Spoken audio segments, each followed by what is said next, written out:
Tony D and Little Joan with a screenwriter's rant on Extraction 2. Chris Hemsworth is back, although his character should be dead, but who cares? This looks awesome. Smash like and subscribe. Thank you for smash liking and subscribing. Check out my books, links in the description. Comedy horror in South Jersey. It's the Pineys. Books 1 through 11 available at Amazon.com. Don't forget, Kindle Unlimited is free. From the Russo Brothers, John Russo wrote it.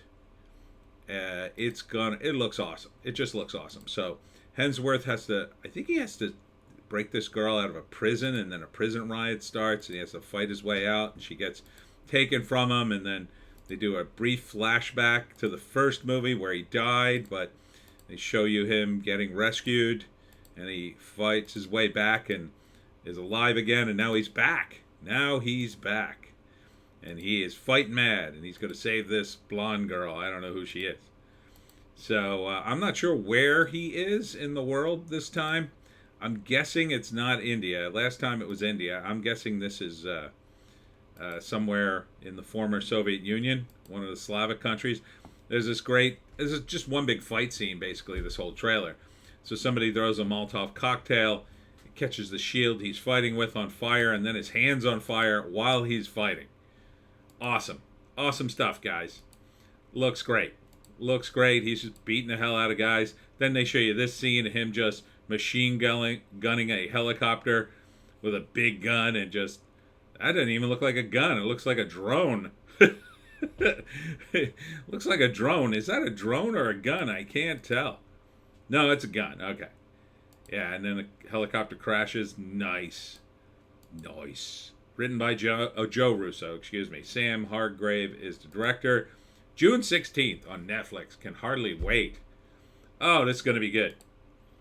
Yeah, it's an action movie with Hemsworth doing some, real action, not goofing around like Thor. Yeah, they've kind of goofed up Thor. I mean, I did love his Thor. Don't get me wrong, but this character's pretty good too. Guessing first act, they probably do the recovery in flashback, right? So it's probably like he's sent on this assignment, or he's contacted again for an assignment, and he's kind of a self-destructive guy for various reasons established in the first movie. I wonder if they're going to tie in the first movie, because at the end of the first movie you see a figure stand behind the guy he saved in he's in the pool later on. So I wonder if they'll tie it into that. I'd like to see that. But then they do a flashback how he survived, and then the new mission is to save this girl. I'm guessing in some kind of Slavic country. So he decides to do it. I don't know what the background is. Something, somebody's kidnapped or whatever. So he's going to be paid all this money again. He doesn't care. He's suicidal. And then he goes there, and, it's just like last time. Something goes wrong. And he probably ends up starting this prison riot so they can escape. And then in the process, he nearly loses her, but has to fight his way back, and it's awesome. And then the third act is probably something similar to the first movie, right? He extracts her, and then maybe gets killed. I don't know. Now you killed him in the first movie, essentially, and he comes back. It would be stupid to do it in the second movie. You'd have to do something different. Like, this time he just gets away clean, right? Just gets away completely clean. I don't think they would kill the girl. That would be a downer. It was kind of a downer in the movie when he died, but because they give you that hope at the end, you're like, oh, maybe he lived. And everybody, of course, was like, there's no way he could survive. It's a movie. You want him to survive. So we could do Extraction 2, and he could kill a bunch of other dudes. So, yeah, I'm there. I am so there for this. June 16th. Rated R for adult situations. It's gonna be good. Because I like this character way better than the Gray Man. The Gray Man, the action scenes were nice, and Ryan Gosling's not a bad actor. Chris Evans as the bad guy, as much as I can't stand his politics, I could barely buy that. It felt like he was a little over the top for that movie, and not quite the bad guy I wanted to see. It felt like he was being over the top bad just to try to be bad. There was very little subtlety in that performance. I think Chris Evans is much better as the good guy in terms of his look and everything. Just the way it is. Actors, though, they love to do all these different parts or whatever. But I think Chris Hemsworth is good in this role as the hero, ex-military guy, going in there saving people. Yeah. So he's cutting back on his movies, so enjoy them while you can. Because he discovered he's got a genetic predisposition to Alzheimer's.